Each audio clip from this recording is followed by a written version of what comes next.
বিশ্বকাপের দরজায় লাল সবুজদের কড়া নাড়ার মিশন। 23 ওয়ানডের ম্যারাথন বছরে প্রতিটি ম্যাচ এখন বাংলাদেশের জন্য সেমিফাইনাল। ভুলের সুযোগ কম, চ্যালেঞ্জ আকাশ ছোঁয়া। আর সেই মিশনের মাঝেই কঠিনতম সূচি প্রকাশ, away tour South Africa.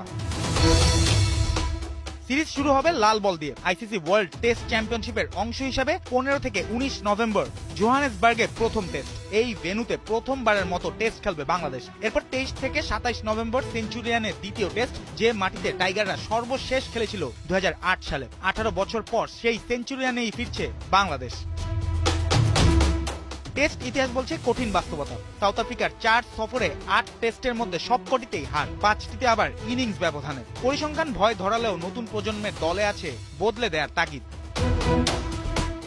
1 December east লন্ডনে শুরু হবে 3 ম্যাচের ওয়ানডে সিরিজ। 4 ডিসেম্বর গাবেখা আর 7 ডিসেম্বর কেপটাউন। ওয়ানডের প্রতিটি ম্যাচই বিশ্বকাপের সমীকরণে অমূল্য। দক্ষিণ আফ্রিকার মাটিতে 12 ওয়ানডেতে বাংলাদেশের জয় মাত্র 2টিতে। তবে আশার গল্পও আছে। 2022 সালে প্রোটিয়াদের মাটিতেই 2-1 ব্যবধানে সিরিজ জিতেছিল টাইগাররা।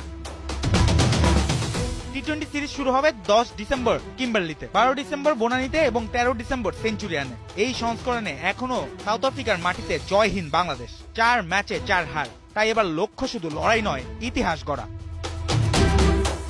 18 বছর পর সেঞ্চুরিয়ান, জোহানেসবার্গে প্রথম টেস্ট। চ্যালেঞ্জটা বিশাল, কিন্তু বড় দল হতে হলে বড় মঞ্চেই প্রমাণ দিতে হয়। বিশ্বকাপের পথে সাউথ আফ্রিকা সফর বাংলাদেশের জন্য এই যেন সাহস, সামর্থ্য আর স্বপ্নের পরীক্ষার আরেক নাম।